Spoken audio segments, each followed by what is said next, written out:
Hello, everyone. We are here today, September 2025.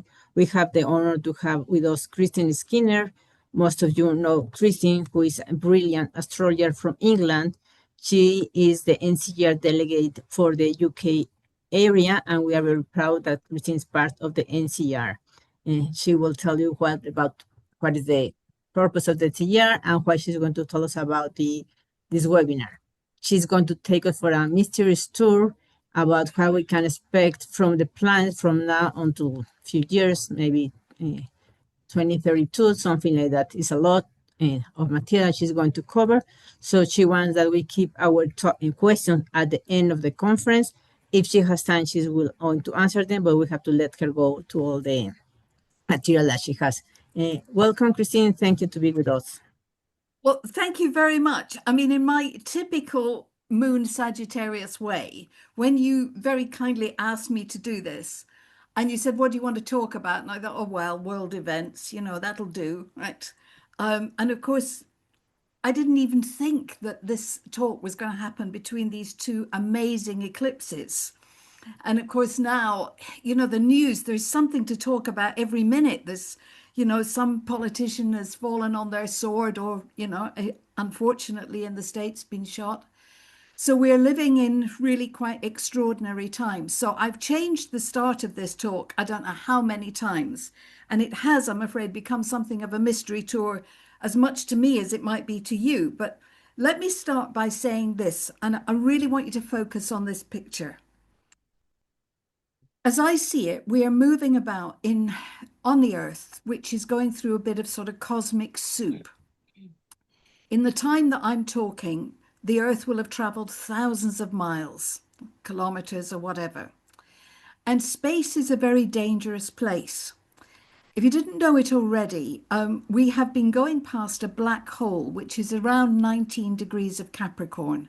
And I still think we're affected by that. It's quite a dangerous place, in that that black hole is associated with vast energy and really mass destruction. And it feels like that. And I feel as though the Earth, never mind how badly we're behaving as human beings on it, we're going through something that is extraordinary.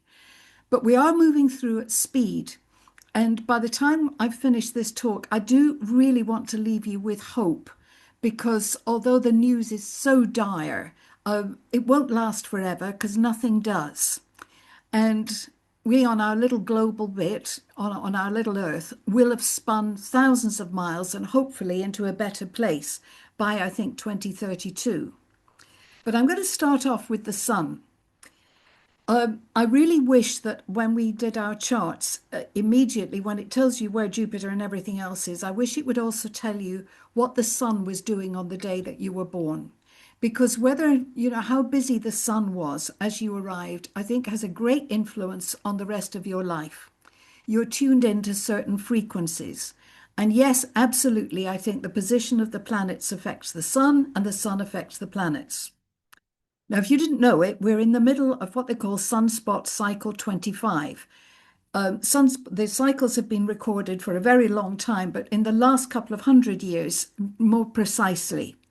And we know that there's a rhythm to these. The sunspot cycle, they say, is 11.2 years. Forget that, delete that from your mind, because it can be anything from just about 9 years through to almost 14.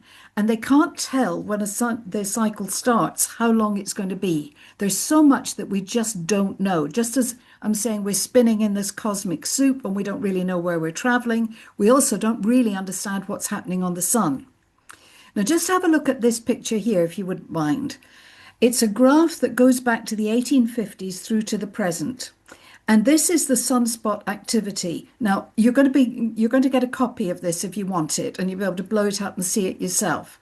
But you see the figures at the left, and I've put them at the right-hand side as well. There are numbers there that tell you how many sunspots were recorded in any day. And as you can see, in some of the cycles, you've got very busy solar activity. Sometimes, the number has gone over 300. Take your eye right to the right-hand side of the page. And this is going to take you to most recently. And you can see this most recent cycle, this cycle 25, has been super, super busy. And it's busier than it's been since at least the 1840s and when these cycles started to be recorded fully. So the sun is not behaving normally. And I would argue that we're not behaving normally either.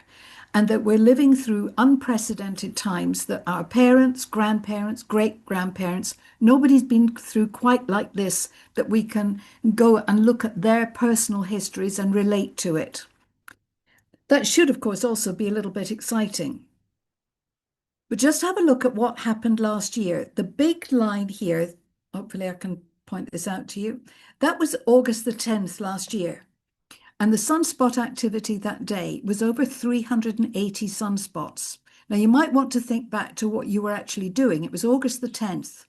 And look at what was happening in that week between August the 10th and August the 17th, because there is a delayed reaction between what happens on the sun and how we react to it back here on Earth. But as it happens, that was one heck of a week in the United States. You might remember that that was the Democratic Convention. And of course, at that point, we were expecting that Biden was going to stand again in November. But lo and behold, he put himself out of the race. Kamala Harris stepped in. And we now know, had that not happened at that time, maybe everything else would be different. But maybe it was always destined to be. But what I'm trying to say here is that there's something unprecedented, unscripted, extraordinary that we're going through now. Now, the sunspot activity is definitely or rather, it appears to be falling. But there are some solar scientists who are wondering if this cycle is going to be a little bit longer than normal and that it might still get a little bit busier before it starts to decline again. As I said, we don't actually know. If it does decline and we go down to minima, that minima should happen about 2031 if it was on cue, but it might not be. Now, when the number of sunspots is high, stock market activity tends to be high as well.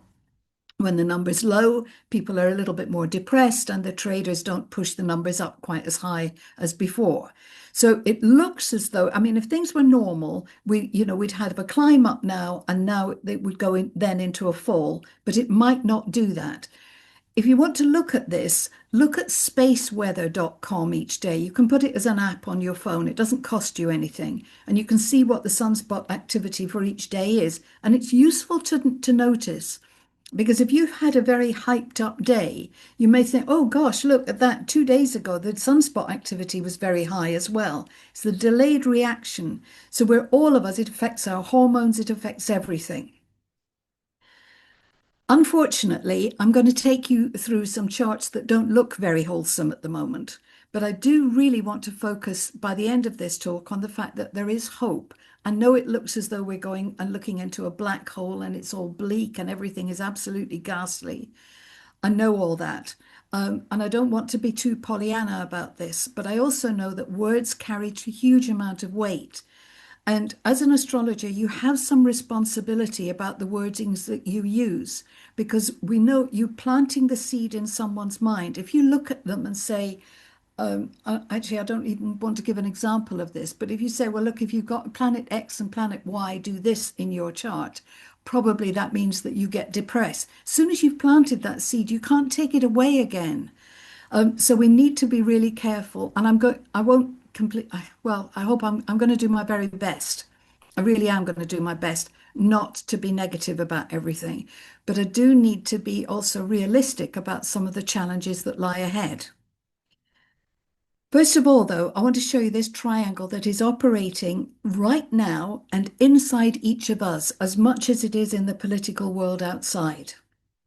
There's a very interesting little planetary formula, if we can call it that, that's applying just now and is going to hang around really until about 2028, depending on how much orb you want to use. So as you probably know, we have Uranus and Pluto in a trine, and they're both of them in the air signs. And everybody's got excited about this and said, oh, it's all artificial intelligence, blah, blah, blah. That's one aspect of it, yes. But Uranus is also conjoined with Sedna. And if you want to look back to see the last time that pair were together in Gemini, you aren't going to be able to do it because you'd have to go back thousands of years. Sedna moves super, super slowly. So this is another argument to say we are in something that we don't have any previous experience of. What we do have experience of is the fact that Saturn and Neptune meet up regularly. Now, presently, and it depends how much orb you want to use, the two of them are halfway between that Uranus-Sedna combination and the Pluto. And I want to put forward the idea that we don't have to look at this as though it's all doom and gloom. We can actually see it as being potentially a very creative thing that's going on. Yes, it's mental, right, in a positive sense, because we've got this accent on the air signs. And there was a time back in August when a kite formation came into play because there was another planet, in fact, it was Mars actually in August, that was opposing the Saturn Neptune and making that into this beautiful kite. Now, think back to everything you've thought of in the last few weeks. You've probably been flying kites in your mind. Now, to fly a kite well, and some people do it almost like an Olympic sport. If you were a Tibetan or whatever, it is a really big thing. Kites don't just stay up there. You'd have to be skilled at flying the flight kite and making it do this beautiful choreography. Some of the ideas, though, are going to crash, but we have to try. And I think as astrologers, we've really got to think, what kind of kites could we fly now? What new ideas can we explore? I wanted to show you the chart for today, and I've now put into this the chart for today some characters that you may not be familiar with. I'm only going to do this once, and I'm taking them out after this. But if you haven't yet looked at the dwarf planets, and these are the planets that are orbiting beyond Neptune and Pluto, and remember, Pluto sometimes comes closer to us than Neptune. These are the things in the Kuiper belt. If you don't know much about them, please go to the Astrology News Service. And Sue Keats has done a wonderful short article there explaining what each one is and what it seems to represent. And her research is immaculate. It's absolutely superb. But just let me point out one of the guys here. Right? This one here that's at 1 degree of Scorpio, that's Haumea, which is presently at right angles to Pluto. Now, they're not a very nice combination if you look back in history, because unfortunately, when they have been in a hard aspect before, the world has gone through very difficult times. And it may well be that that is the greater influence presently. We can know that, but we don't necessarily have to tune into it. I would see that as being, because I tend to, when I look at a chart, I tend to kind of almost hear music with it. It seems to me that the cellos and the double basses are making a tremendous racket at the moment and are making it very hard for us to hear the top tune. But we have to try. We really must try. And I think the flutes or the piccolos or whatever actually have got quite a tale to tell. You see this lovely green triangle in here? That's a finger of God, or a yod as you know it. And look who the characters are. Yes, there's Haumea at the top, so there's my double bass making this grounding noise and growling. But down at the bottom, we've got Neptune in Aries doing a bit frilly stuff up at the top end, and Uranus in Gemini. And again, that suggests a frilly frequency, a little bit of trills. We really must try and focus in on the lighter side of this, because if we don't, the news is going to really do us mental damage. We've been talking a lot, or I've listened to lots of people talking about Pluto going into Aquarius and the way we're going to see the world differently through the artificial intelligence. And absolutely, that's true. We are going to be like this little image here. We're going to be wearing fancy glasses where we actually can create our own image and we can walk into different realities. I'm not sure we really need the glasses to do that. I think we could do that on a daily level anyway. So the first part of this talk, I really just wanted to say is when we don't have to be stuck in the doom and gloom. Here's a nice thought. If you go back in time, and I agreed you have to go back a long way. If you go back to 1344, Saturn and Neptune have met up before at 1 degree of Aquarius. Now, I know they're going to meet up at 0 degrees of Aries shortly. I know that. But And if you go back over thousands of years, yes, probably you could create a mandala that shows that the two of them have met up on every degree of the zodiac at some point. But actually, they're only meeting up every few decades. But as it happened, they did meet up at 1 degree Aquarius, which is where Pluto is now. And that was when the stones were laid down for this amazing cathedral that was built in 1344. It took a hell of a long time to build the thing. And at the same time, other cathedrals were brought into being. I think we should look at, as astrologers, I think that's what we need to fixate on, is the fact we're not going to build cathedrals this time, but it's cathedrals in the mind, right? I think we can actually up our game quite a lot. And we are going to be creating things. The architecture that comes now is probably going to be absolutely amazing. We're also going to travel through space. We're going to learn more about the ocean. It's not all gloom and doom. That said, I do, of course, know that Saturn and Neptune are going to meet up together at 0 degrees of Aries, which is considered to be the world axis. Now, if you're not familiar with this idea, I know the seasons don't actually work the way that they used to do, but it was the case that the 0 degrees of the cardinals marked the different seasons of the year.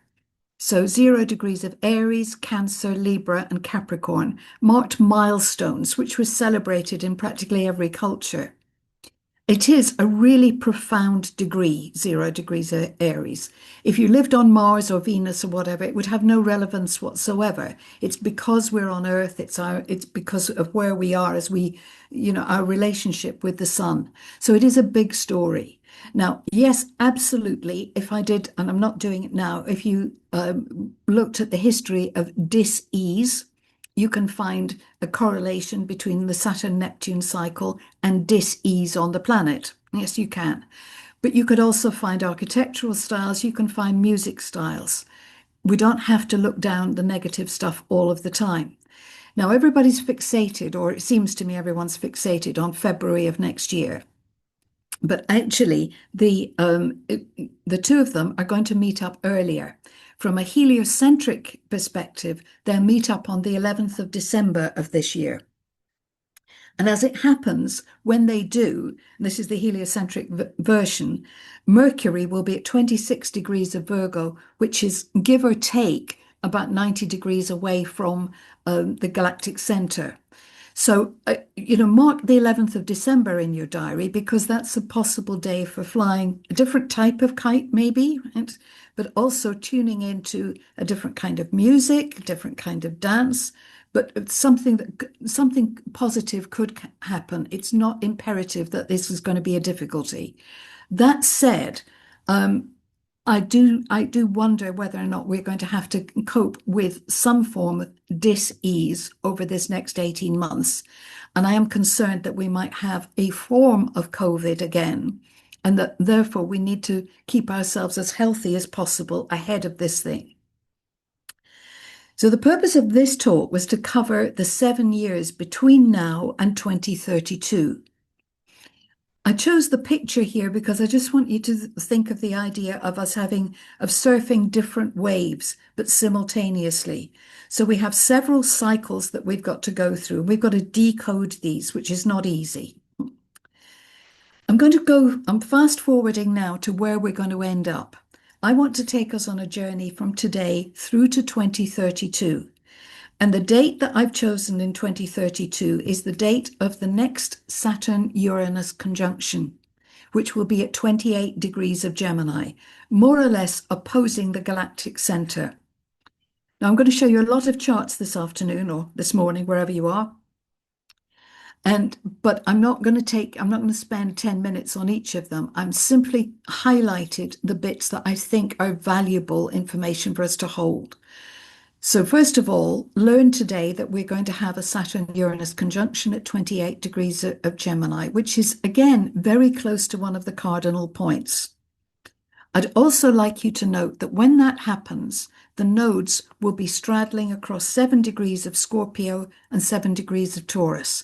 And that axis is super important for us. The news this week, at the beginning of this week, was absolutely awful. the very idea that the Polish airspace should have been, assaulted or transgressed, whatever the word is for this, by apparently Russian drones is really worrying, because now, of course, we have to be fearful of the prospect of war in Europe. So this picture here is just to show you, look, there's quite a long space really between Russia and Poland, if you're not familiar with this, with Belarus in the middle. And Belarus at the moment is working more with the Russians, hence they're able to do all of this. That incursion into that space happened just after that lunar eclipse at the weekend, which, as you'll see, the reverberations of that eclipse are going to be felt for years.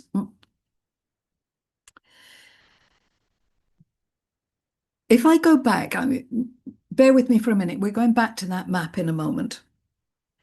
The Saturn-Neptune conjunction is going to happen at 0 degrees of Aries.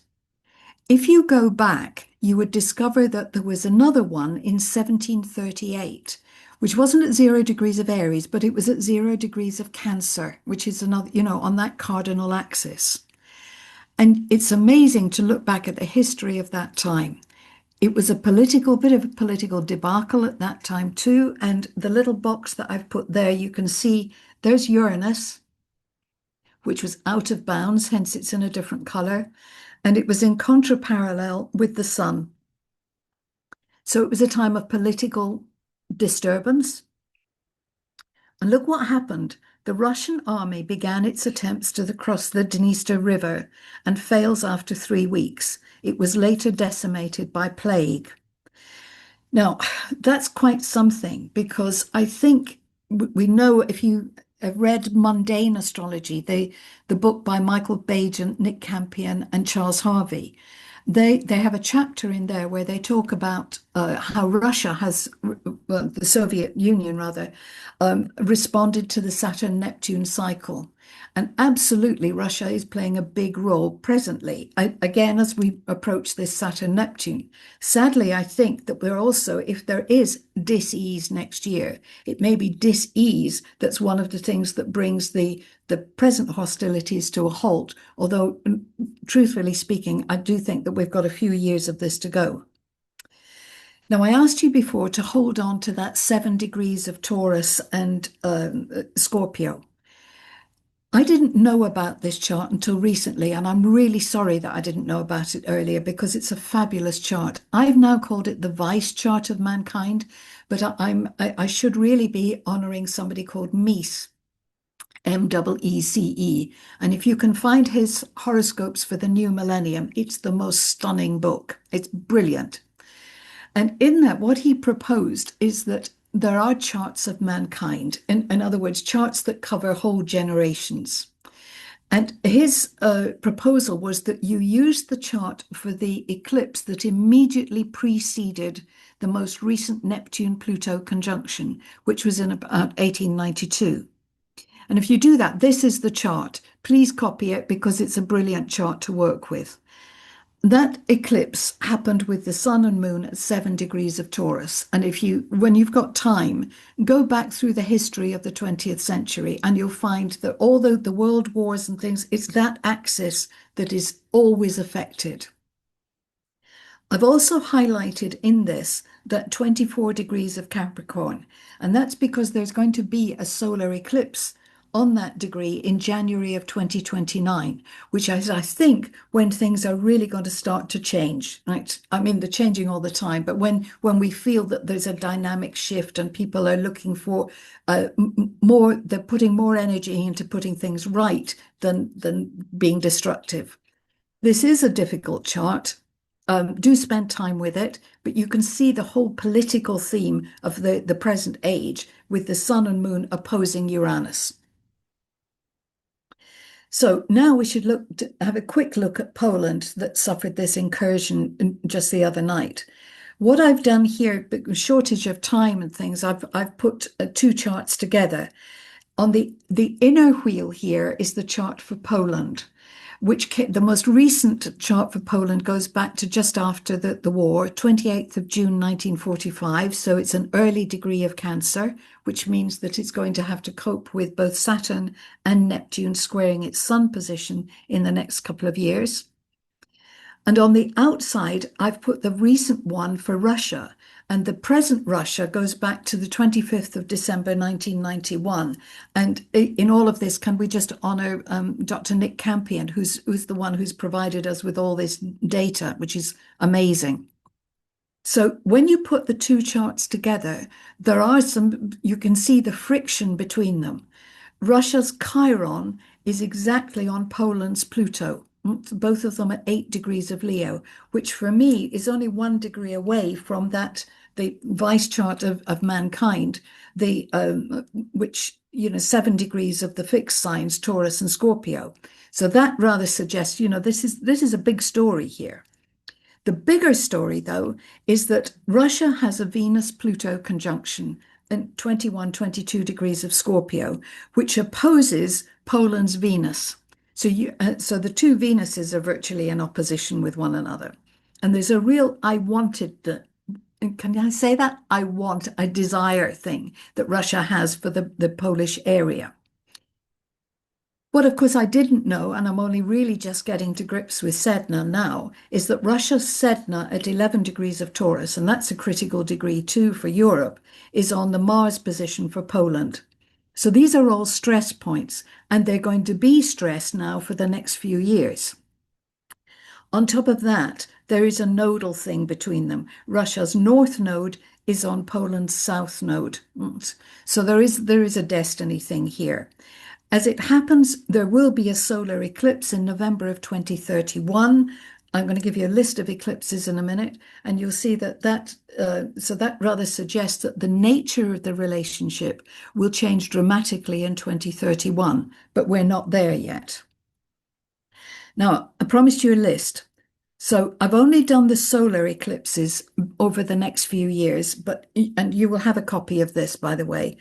And these are the critical degrees for the next few years. Please don't think about your own charts for the moment, but just look at the pattern. You can see where the eclipses are. And I've also created this thing for you, which is you've got a graphic image now from the present all the way through to 2032. And on the left-hand side of the page, you've got the 360 degrees of the zodiac. You've got the new and full moons, and I've highlighted the red ones are highlighting each solar eclipse. And you see the pattern of them, obviously, and the yellow ones that are highlighted are the lunar eclipses that go with them. And I wanted you just to see how close these come to the outer planets, because that is critical. When an outer planet lines up with a solar eclipse, the impact is really considerable. And the most obvious one really is the one in 2029 here, where the solar eclipse, when we do the chart for it, will also configure with this planet here, which if we trace it back, that's the planet Uranus. So it looks as though just even on the basis of just this picture, we can say that there is a political change going to come, a dramatic one, which is in 2029. So my brief, or rather the brief I gave myself, right, was to look at the few years between now and 2032. But to do that, I needed to go back. If I was going to finish with the Saturn-Uranus in 2032, I needed to start somewhere. And we go back then to 1988, which is when the two planets, again, Saturn and Uranus, met up at 29 degrees of Sagittarius, virtually, again, at 0 degrees Capricorn, not quite, but very close also to the Galactic Center. So this particular Saturn-Uranus cycle, I think, is more momentous than any of the others that have happened before. We're tuning on to, as I said, I think this is a different frequency. If we go back to 1988, it was in the year following that. When you think Saturn and Uranus are a political, you've got that Saturn is authoritarian, as you know, and Uranus is, I want to do something different. It's a little bit anarchic. Put the two of them together, you had a political struggle. And within a year of those two planets meeting, the Berlin Wall, which some of you were probably too young to know about, the Berlin Wall came down overnight. It was an extraordinary time to be living. It was really quite amazing. Nobody could have imagined that was going to happen. Now, it didn't happen on the day of the Saturn-Uranus thing. The wall did not, Humpty Dumpty did not fall off that wall that particular day. It happened a year later, and that's the chart for when it happened. This is important to us because if we're going to look for walls falling, which I think we aren't, then we've also got to look to see what happens just after the next Saturn-Uranus alignment. So the wall came down when Saturn and Neptune, Saturn had moved away from the Uranus to meet up with Neptune. And the wall came down with both of them at 10 degrees of Capricorn, opposing Jupiter, which was delightfully at 10 degrees of Cancer. I mean, it was astrologically exquisite, and with the moon at 0 degrees of Aries. So we really want to look, if we're thinking, is there going to be the kind of political change that happened with that? We want to find something that mirrors that in the future. So how many walls are there to collapse? Well, I'm assuming that the Great Wall of China is not going to collapse. It's been there for a long time. The Berlin Wall is down. There was, you may have forgotten it now, but through the Iraq War, we were fixated nightly on the news and saw walls going up in Baghdad. They were wire frames, but it was really awful. We've also got Mr. Trump's big, beautiful wall. Is that going to fall down?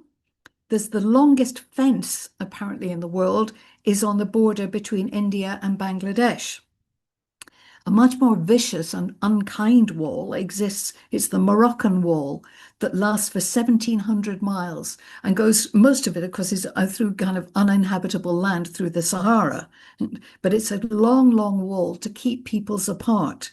I'm not sure that that's going to be sustainable.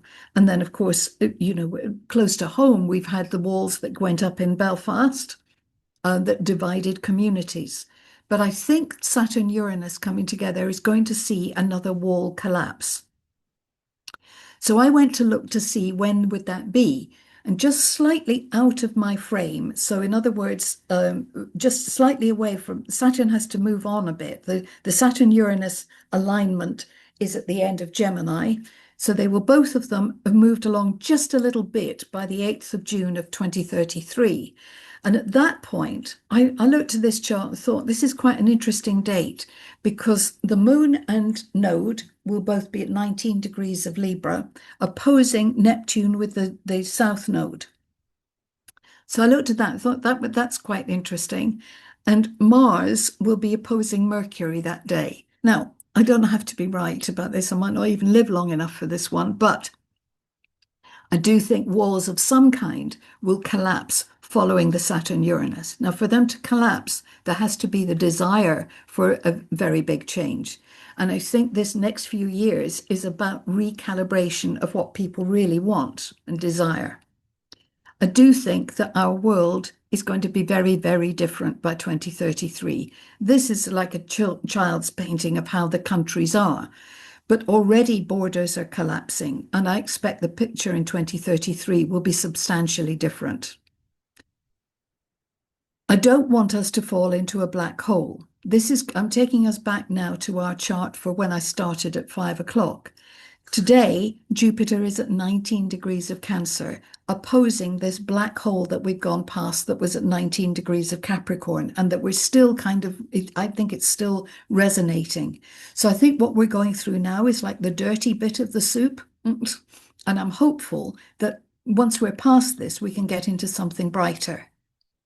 So this chart here, 360 degrees of the zodiac down the left-hand side, and the curly lines going across the page are the outer planets, and each one of the dots is where you can see that the planet is going from one sign to another. So here's our friend Jupiter. Oh, sorry, you've got the years at the top, 26, 27, and so on. Here's our friend Jupiter, which changes signs about once every year. Right? So a dot for every year, if you're not familiar with this. There's the lunar node, which is going backwards and changing sign about every 18 months. Uranus, which some of you will know, is playing on the border between Taurus and Gemini now. and in 2026 will cross April 26. It will go firmly into Gemini, and that's it then, right? It's staying until 2032. That's when it moves into Cancer. So we've got this long Jupiter bit.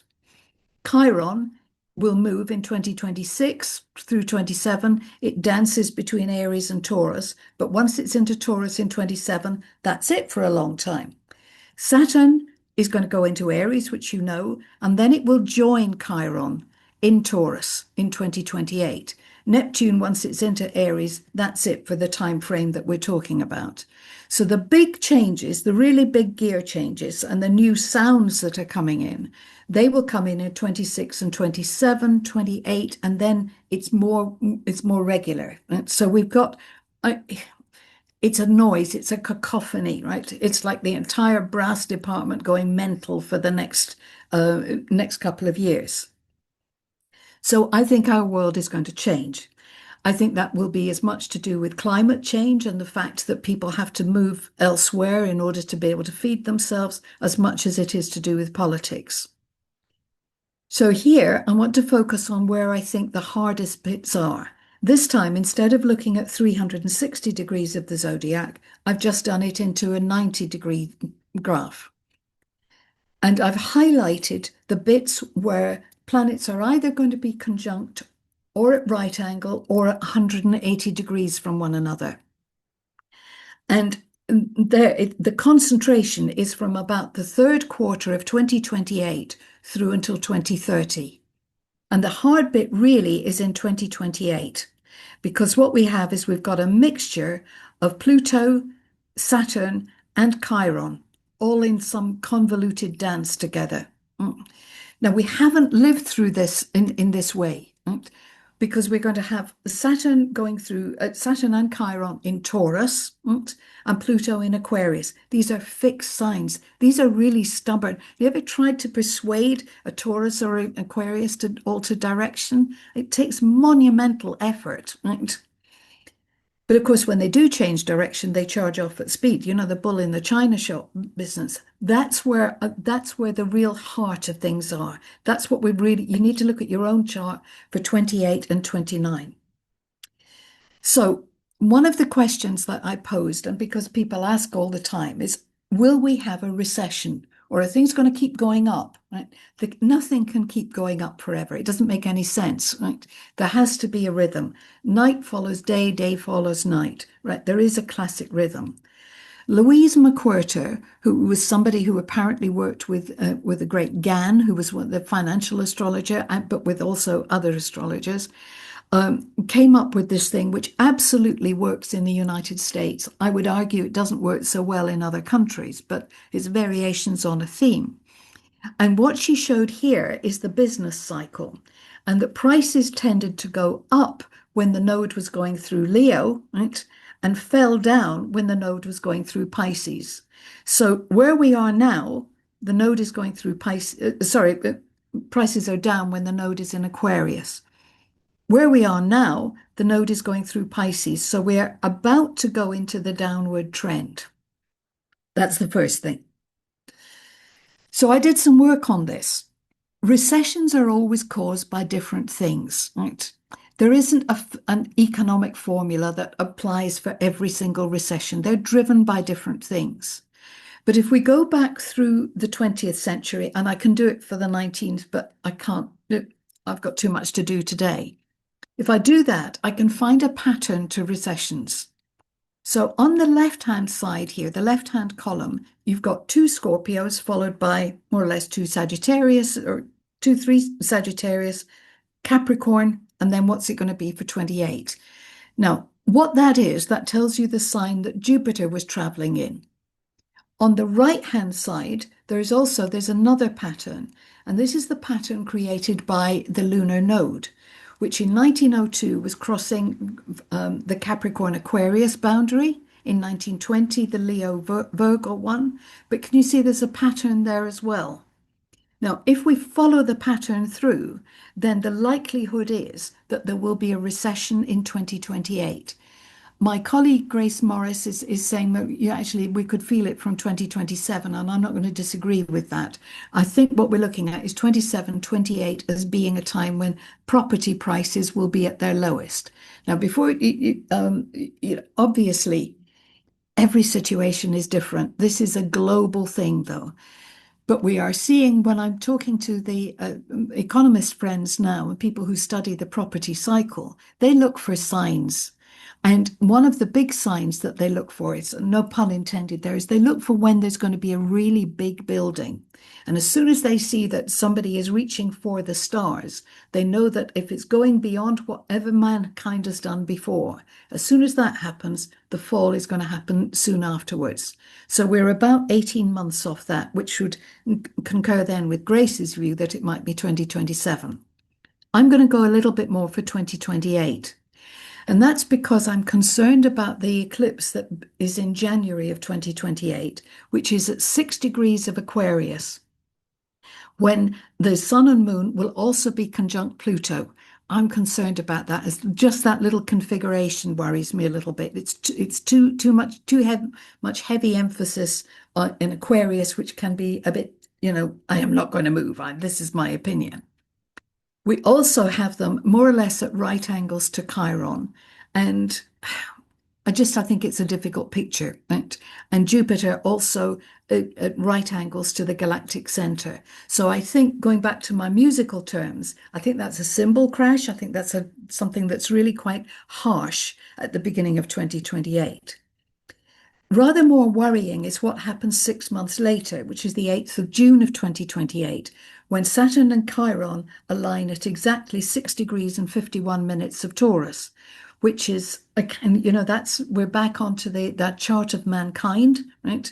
We're bringing that round. Now, Saturn and Chiron, are they best buddies? I'm not really sure about that. How are they going to react when they're in Taurus, which is a land sign, an earth sign? Right? Is this saying something about the quality of Earth? Right? Is that going to be compromised in some way? The moon that day will also be out of bounds as it happens. Right? So, and I'm concerned that we've got Mercury retrograde there with Venus. Right? So the middle of June of 2028, I think, would not be the time to be trying to put your property on the market. But let's go back to Europe for a minute, because we're going to have to decide whether or not we think Europe is going to go to war or not. There are various charts for Europe, and I've just singled out two. There was the Treaty of Versailles, which was in June of 1919, post the First World War. And the whole idea then was, let's never do this again. Right? Let's have a deal, and we won't compromise it. Unfortunately, as you can see with the chart, you've got a lot of concentration of planets all in one kind of segment of the zodiac. And as shown in the box on the left-hand side, you have the Sun and Mars in exact parallel with one another. The Sun and Mars together doesn't actually kind of speak of peace to me anyway. And as we know, the peace did not last. Neptune, by the way, was at 7 degrees of Leo, squaring the mankind axis. So it was a lovely dream, but it didn't, the insufficient substance. We're a bit short on the earth signs here and the practicalities. The Treaty of Rome, though, is the chart that we use more often. It was agreed on the 25th of March of 1957, but it didn't become operational until January of 1958. I prefer, but obviously in my own work I'm using both charts, but for today I'm going back to the original Treaty of Rome, the March chart, because I think it tells more of the story of what's going on presently. Now, it's too messy, and you can't read that well enough. Certainly I can't. But you can read where I've highlighted in the yellow bits over on the left-hand side. There was a Mars-Pluto parallel. Well, that again, that's not exactly peace-orientated. And you have Saturn in contra-parallel with Uranus, which doesn't imply political shared views. It's more about trying to bring oppositions together. But it's a slightly ugly chart. If I just do this with it, if I strip away the aspects, will you now look and see what we have is we have a colossal T-square with the moon opposing Uranus and squaring Neptune.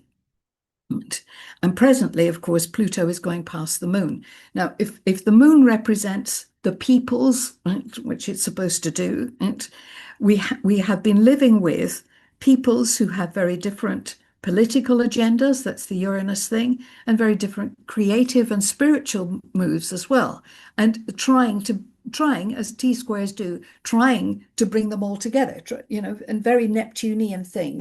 We can do it with some unconditional love if we can manage it. That's all compromised presently by the fact that the solar eclipse that's coming up is exactly opposing the Venus of this chart.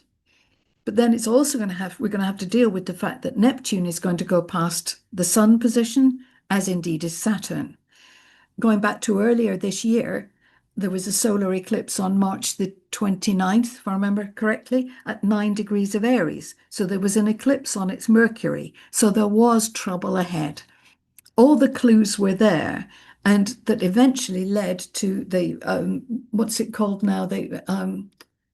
I can't remember the word that Mr. Starmer's used to try and bring everyone together in order to defend Ukraine from the threat of Russia. And if you remember, all the European leaders ran apparently to pay homage to Mr. Trump, who was apparently going to sort it all out, and it was all going to be wonderful. You can actually see the stresses and things were already there from this chart.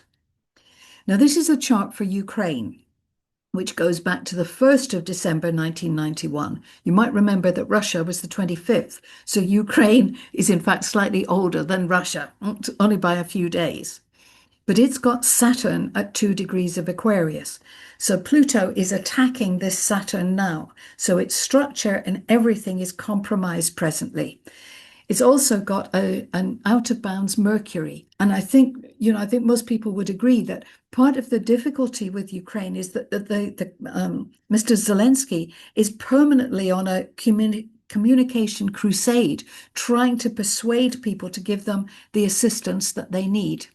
It's a tricky chart anyway. It's got Mars and Saturn in parallel. It's quite a hard chart, but it's a very optimistic one. The Sun in Sagittarius, it wants to be friendly with everyone. It actually wants to solve people's problems. It's got a nice trine going between the Sun and Chiron.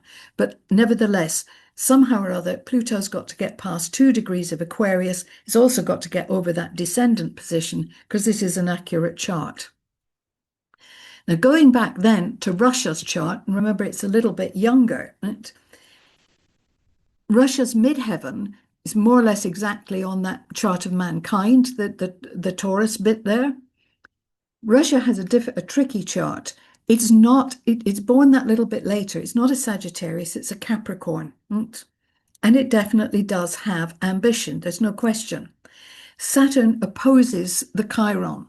The administration, there's certainly something, we could argue about and talk all the time about the potential for corruption and difficulties that it's got.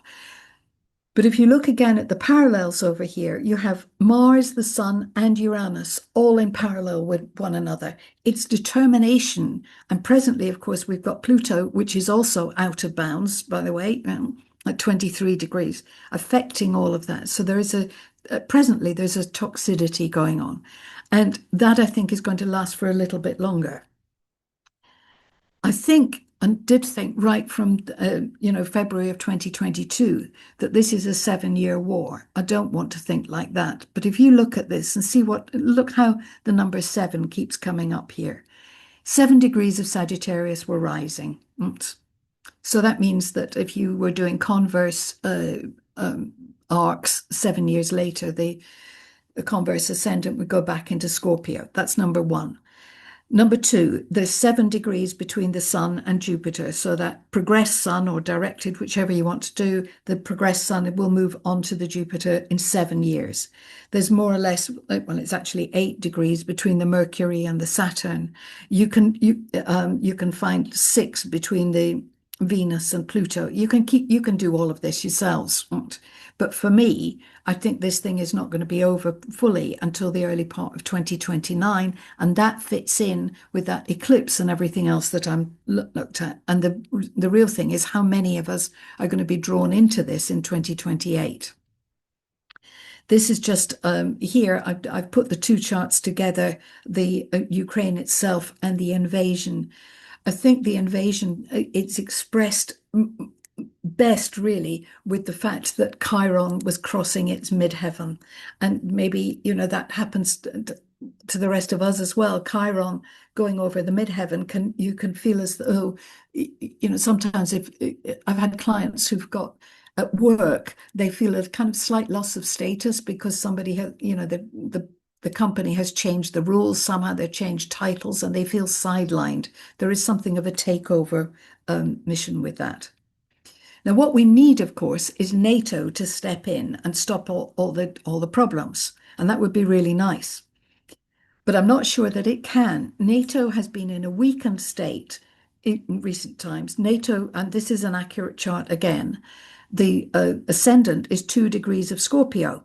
Boom, with Pluto squaring that ascendant. The thing that looks like a percentage sign, which you may not be familiar with, is Astrea, the asteroid, which often shows up whenever there's a contract or a general agreement. There's something legally binding whenever that's involved.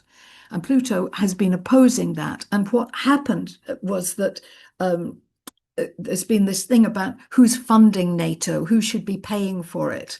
So there's been a whole values crisis since Pluto took up that opposition.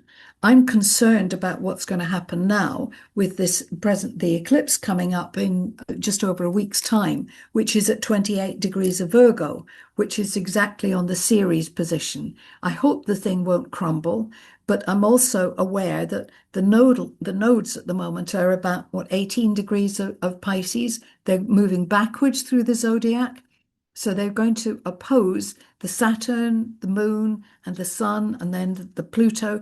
NATO, somehow or other, is going to have to get better funding. It's been put and compromised, really, and put into a weakened position.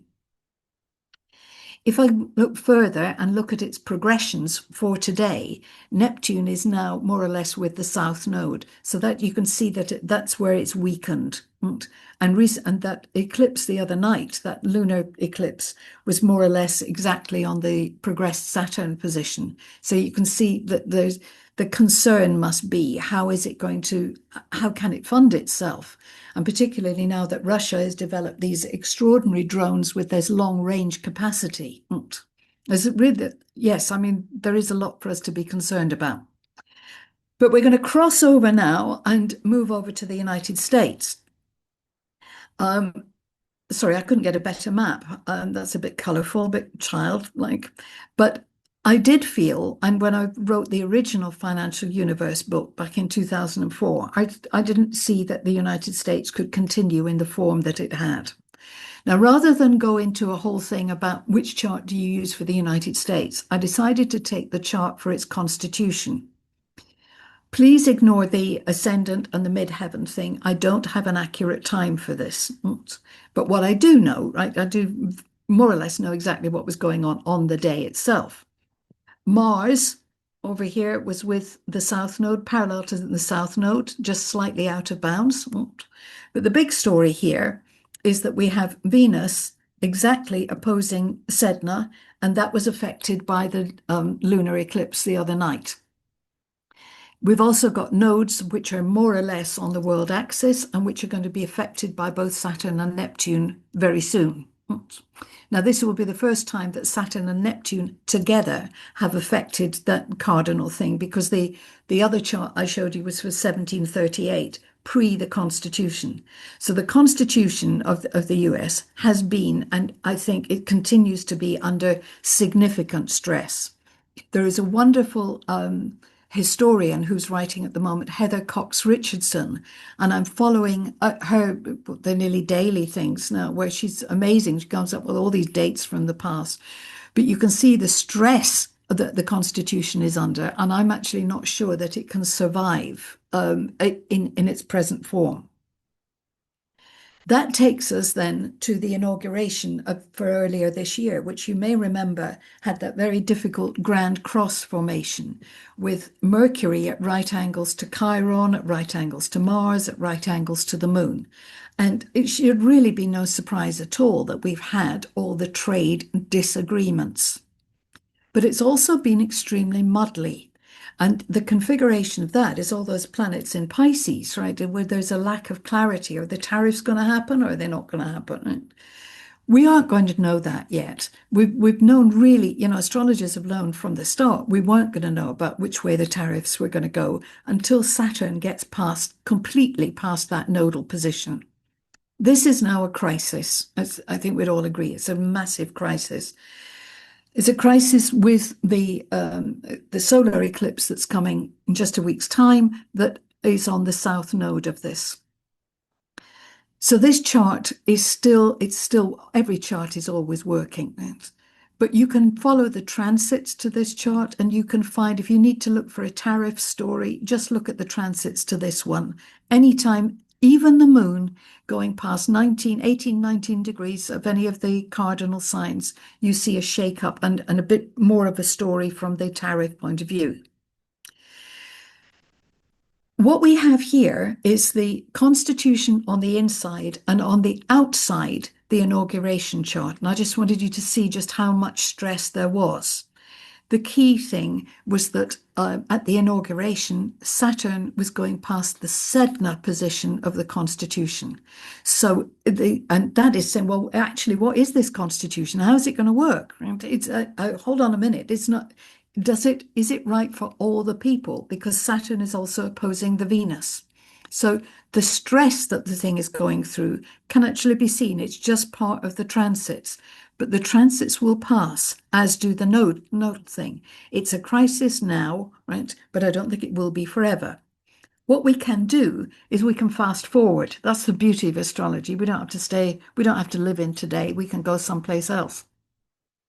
And if we fast forward to the inauguration in 2029, and look to see how much of this is going to be going on then, assuming, of course, that there is an election in 2028.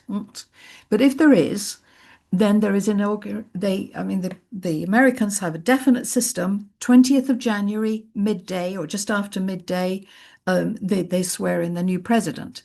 So we can do it again. So I've taken the time, actually, it was 1220 this year. I've done that again now for 2029.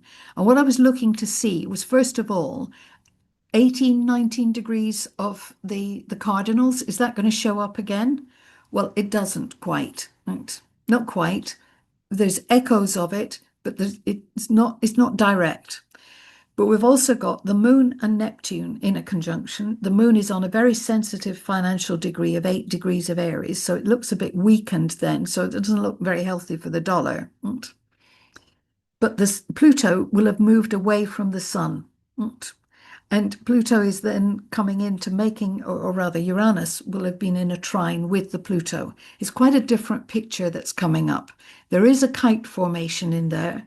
So it may be that they try and fly some new kind of idea in 2029. I don't know that it's going to please everyone, but it's a staging post along the way.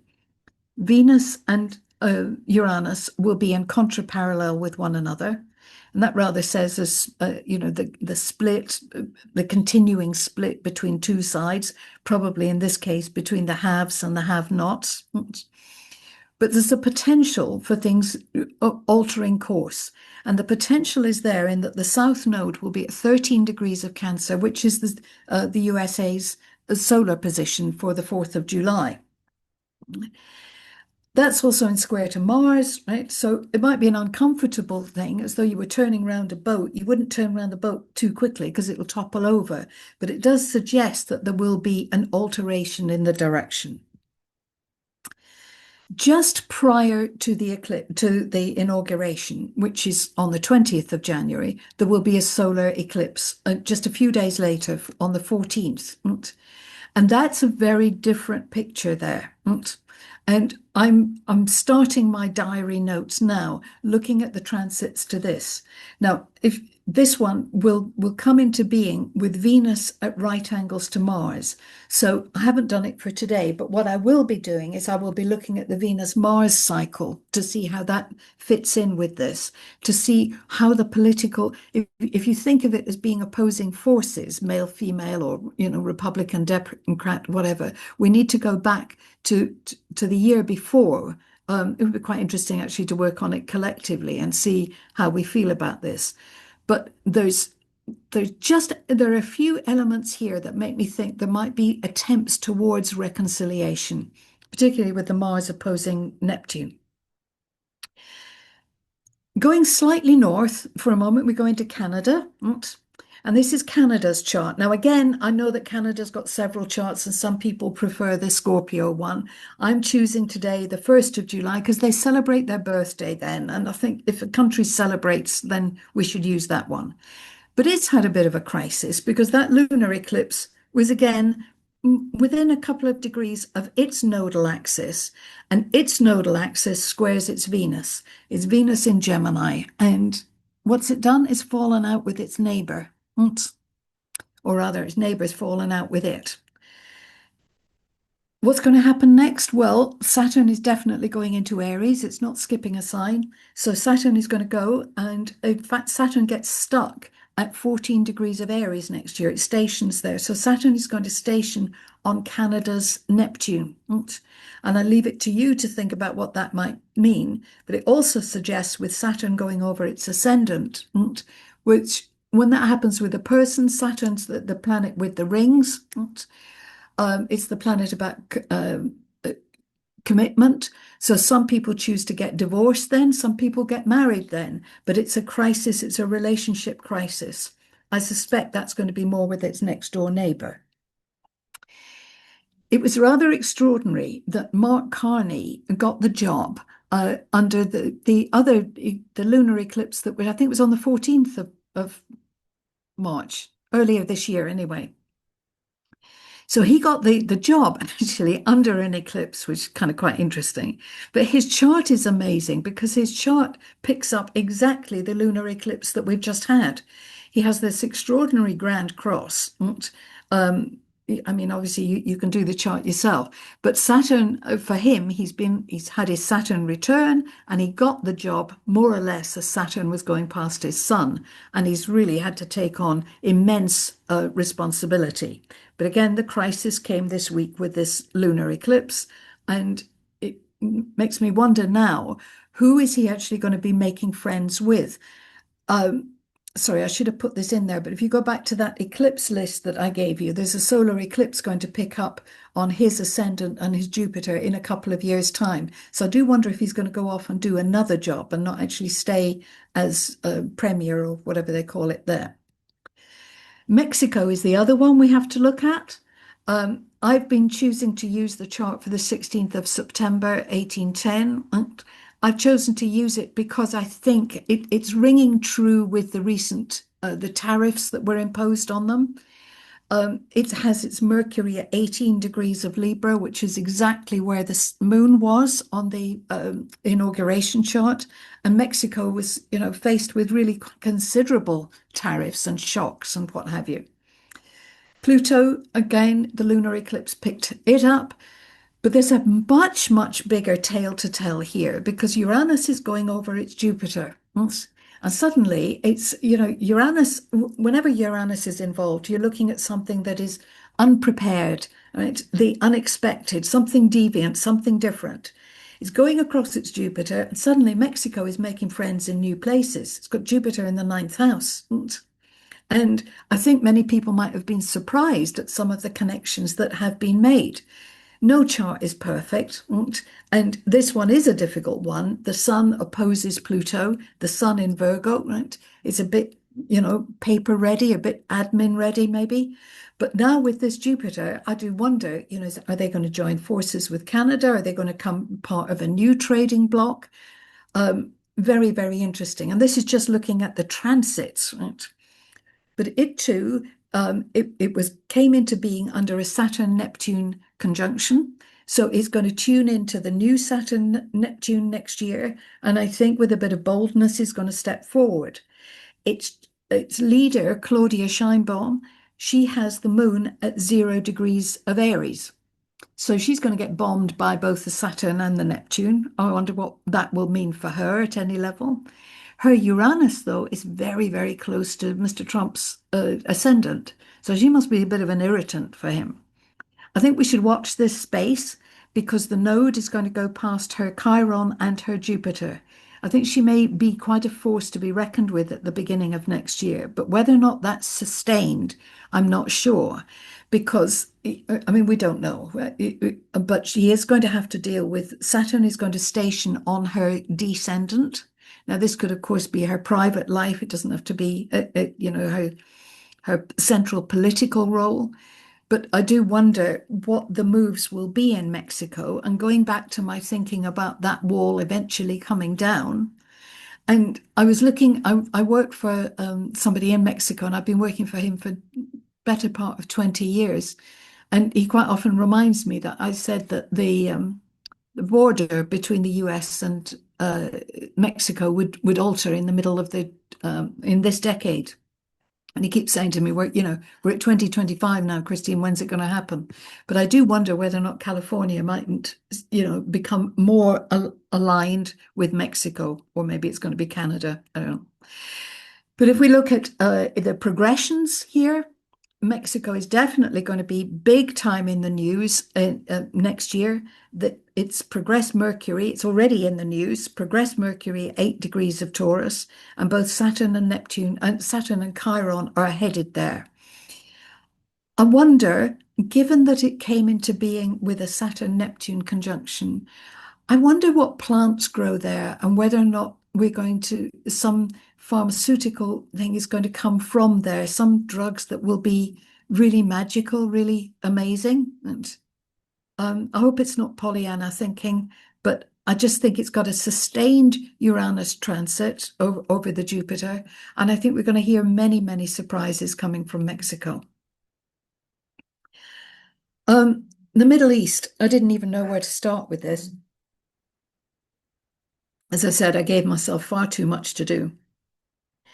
A few months ago, I was in Turkey, and I was discussing with owner Dosa there. We were looking at the chart for the solstice, the summer solstice. And I had some concern about the pending full moon, which was on the 10th of July. And my concern was that the full moon was going to be 18, almost 19 degrees of Cancer Capricorn, which was going to pick up on the tariff thing from the inauguration. I was concerned about that. Also, at that point, there was some concern, as there has been daily, about what would happen with Israel and Gaza. And what concerned me at the time was that the full moon was going to be exact over Doha and Qatar. And drawing the chart then, we saw that both Chiron and Eris would be rising. And I was hopeful at the time, because I'm Pollyanna land, I was hoping that because I knew there was some kind of peace meeting going on, I hoped that there would be some reconciliation, some peace thing. But I was also aware of 19 degrees of Capricorn and this black hole that's there. Now, as we know, there was an attack again with the lunar eclipse just the other day. This is the chart for Qatar. The solar eclipse is exact on its Pluto in 10 days' time. That attack, I think, involved many more countries than have been listed so far. It's been suggested, Israel attacked Hamas, the Hamas people who were in Qatar. But we now know that UK planes were there, may have been others. Certainly, Mr. Trump must have said it was okay for that attack to happen.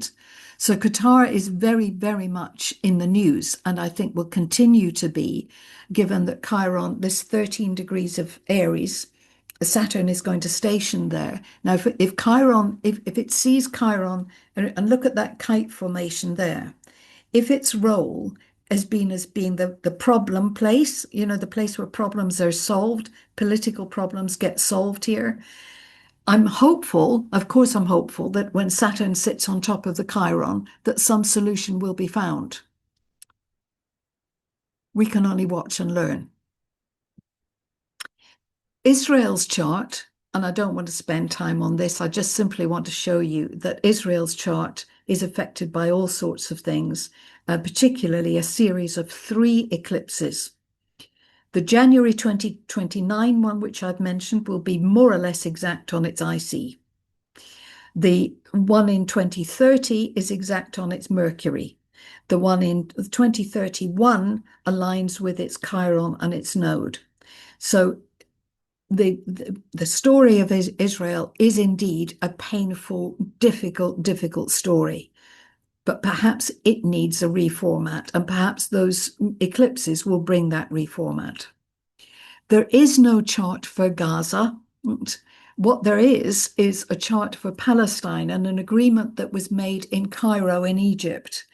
This chart is actually set for Jerusalem, but at the time that the thing was signed in Cairo.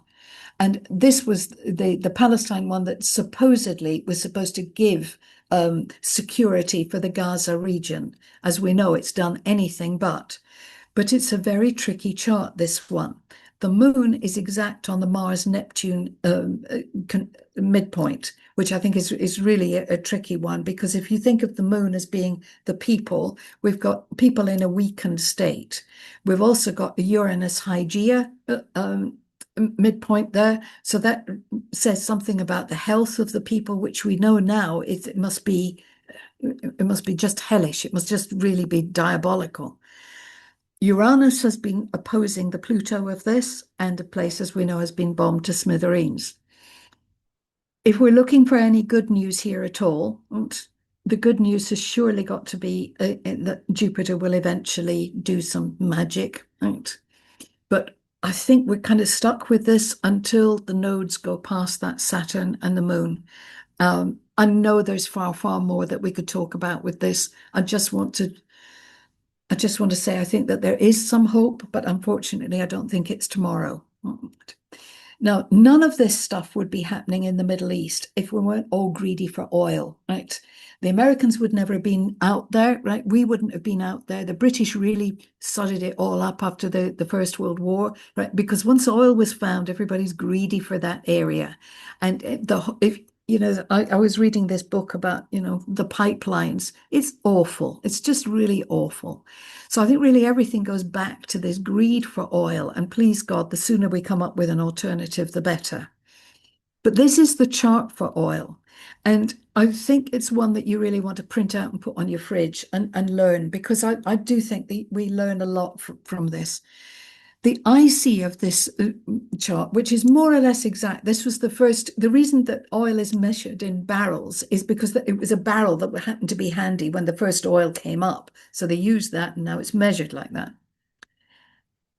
The first oil was brought up as Pluto was on the IC, which of course nobody knew at the time because Pluto hadn't been discovered then. But it's an amazing thing that that's exactly what happened. It's extraordinary too that there's a Chiron node conjunction. And each time there's been a real financial disaster, if you like, during the 20th century, it's always Chiron and the node coming together. That's one of the themes. So we need to watch this chart. We need to watch the progressions of this chart too. The Neptune-Pluto conjunction, which took place 7-8 degrees of Gemini, that's where the Uranus was in this chart. And really, if you want to follow the money since 1859, it's always been through the oil thing. So we need to be following this chart to see when the balance of power, when things might alter. Walls, and we want walls obviously to come down. China has the Great Wall of China. And if we look at its chart, which only, and listen, I know China goes back thousands and thousands of years, but its most recent legal formation goes back to the 1st of October 1949. And I'm grateful to Nick Campion again, because he's the one who got the radio broadcast and realized it must have been about 3:15 in the afternoon. Now, if that chart is accurate, then the ascendant is 5 degrees of Aquarius, but we can't be 100% sure.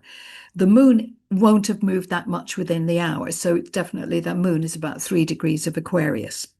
So Pluto is on its way there. So it's reasonable for us to expect that there will be developments in the way that the people of that region think and feel. The Vesta is the thing that looks like a little flame there. Vesta is the trader's asteroid, almost at 0 degrees of the cardinals. and the solar eclipse that's coming up is going to affect that. So the news from China, which we're going to look at in a moment, right? There will be China, the ramifications of how China handles its money and its resources. That's going to color the next few years as well. Now, it has a Moon-Uranus contraparallel. And I think we can read into that we know it has, there is a very strong political party, but we also, most of us are kind of aware that there's also an undercurrent, there's another movement that isn't very happy with that particular party. That's ingrained, that's in its DNA, this struggle of trying to bring people together. I think we should just simply watch the chart. We know that Saturn is going to go through Aries. We know it's going to oppose all of those Libra planets. So at some level, China is going to be challenged over the next 18 months.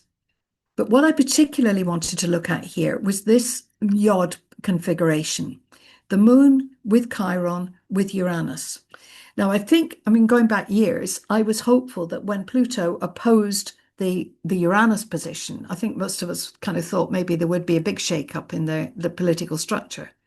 It hasn't worked like that, but it has worked in the sense that it's really, it's incredibly strongly placed. They develop their ideas. They put so much into their university. They put so much into manufacturing, their technology, their experience, hugely creative place. And I think what comes out of there over the next few years could actually be really quite remarkable and transformative and in a really positive way. Now, what's already happened there is that blockchains, the cryptos, Saturn being block, Uranus being chain, right? Much of the crypto industry has actually come out of China, the good and the bad element of it. Cryptos are not going to go away. I know it's smokes and mirrors in many ways. I understand that, but it's not going to go away. The kind of money that we've had, it's gone past its sell-by date. We're now, most of us we're paying with our phones. We're doing the whole way in which we handle value and currencies is altering and at tremendous pace. I don't want to get into an argument about which chart to use for Bitcoin, but I do have a very good chart that has worked for me, which is the 9th of January. Most people use the 3rd of January in 2009. And the chart I'm offering you here I'm not using the time because I don't know the place, so there's no point in trying to do the houses of this. I'm also offering you the heliocentric version, which has a Mars-Pluto conjunction right at the beginning of Capricorn. And if that doesn't speak of a new financial era, I'm not sure what does. It came into being when Saturn and Uranus were halfway through their cycle. They're in their opposition phase.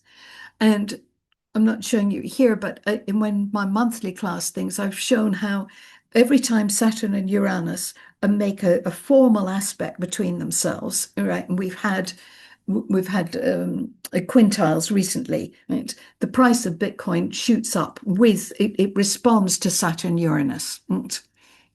You can't just trade on that, but it's good background noise. It gives you the framework for what's happening.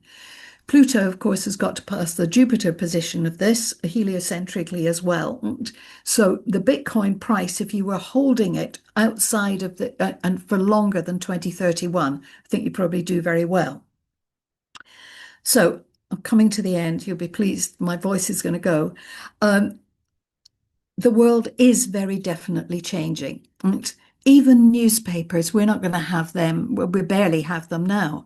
We don't even know what news we can even trust. What we can trust is our charts. And we can also trust in the fact that we can have hope. We're each one of us people, if we're kind, hopefully things don't have to be too bad.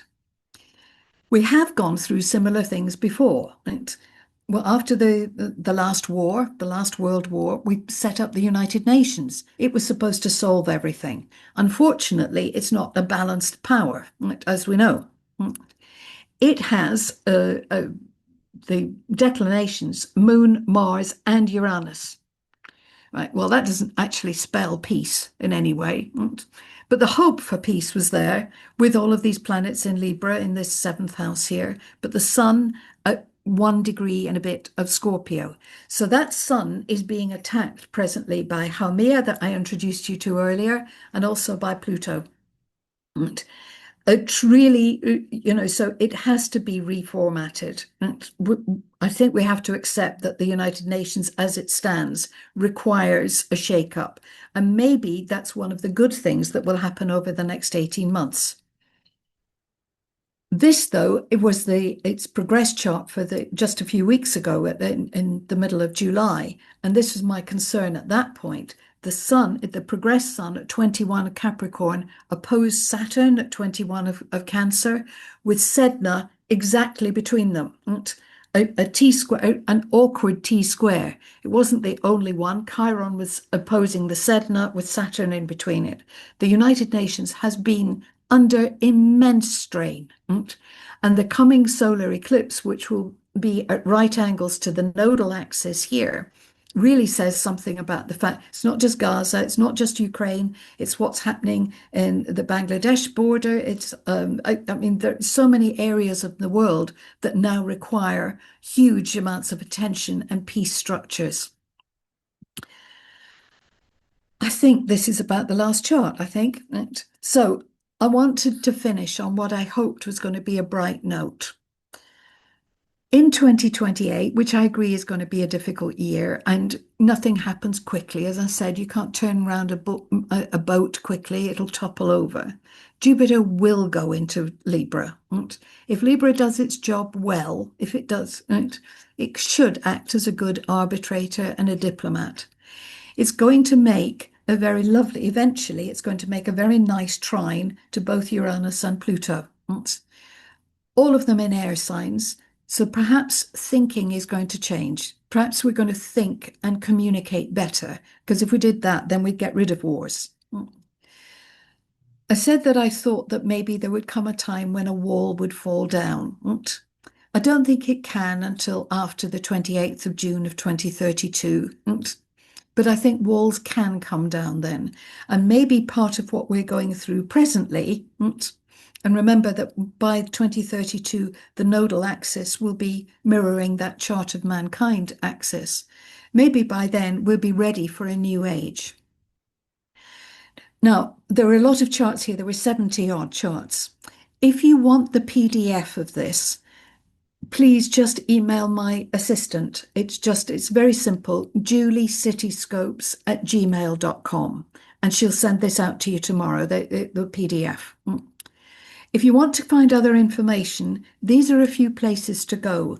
Please, please, and especially today, Sue Keents has done the most amazing thing about the assassination yesterday of Charlie King on the Astrology News Service site. It's a tremendous piece and it's lovely. It's a few minutes reader, but it's to the point and it's excellent. If you want to do further research, go to the alexandriaibase.org or the uraniatrust.org. I'm really proud to be involved with both of them. The articles on there are really super. And of course, there's NCGR, Geocosmic. I think I've managed to do this, Monica, with 3 minutes to spare. Or maybe Thank you, Monica's Christine. gone. Oh, I thought you'd run away. I am here. I'm here. Okay. Do you want some questions or we finished? Yes. Yeah. I'm finished. That's it. I was just going to say thank you. I do a monthly class if anybody wants to know, but Julie would tell you about that anyway. There we go. Oh, there's some stuff in the chat. Let me have a look. Let me see if I can get this. The Dwarf article, Angie, that's on the Astrology News Service site. Thanks for that, Lynn. You've picked that up.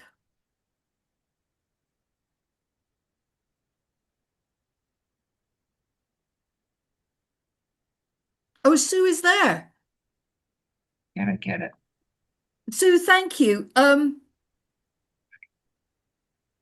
Yeah. It was fabulous. I can't get my video on, but that was really unbelievable.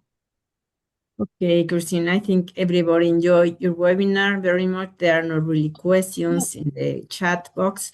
So in the NCGR, we thank especially Christine to give us this very, very interested webinar. They give us a lot of information that he will have to study with it. So thank you everybody to be here. Thank you very much, Christine, to be with us. And we thank NCGR to give us the opportunity to have Christine with us today. Thank you. Thank you very much for asking me. Thank you. Well done, Christine. It's done, Liz. Beautiful work. So much work went into that. God almighty. We can have a glass of water now, or can I have wine now? You Is that should have okay? wine. Yeah. That would be Okay. good. I'll Thank- stop sharing and then I can just be here. Right. Oh, great. Terrific. I can breathe again. Yeah. That's Thank wonderful. you, Christine. Sue, thank you for being there. You're welcome. Loved it. Everything was great. Fabulous. I just sent a chat about that Tuesday was the exact square of Haumea Pluto, and that's a black hole right there. I mean, it's the power is immense. So Wasn't it? no wonder. Yeah. Wonder. Yeah. I had so many charts, Sue, and I couldn't, like What how up? much to get into this, There we go. Exactly. Yeah. Anyway, we've done good. Right. And thank you so much. Your article this morning was fantastic. I sent it to quite a few people. Did you? Oh, thank you. I forwarded it. Yeah. I saw his chart. I said, "Oh my gosh, this is just this says so much about him," and it just all fell together. So I wrapped it up right before like midnight. Well, thank you. Stunning. Thank you. Yeah. Well, I think we should finish this, Christine. Yeah, Thank you okay. again, and thank you Thank you, everybody. at NCR to give us that. Thank you. Bye. Thank you. Bye bye. Bye bye.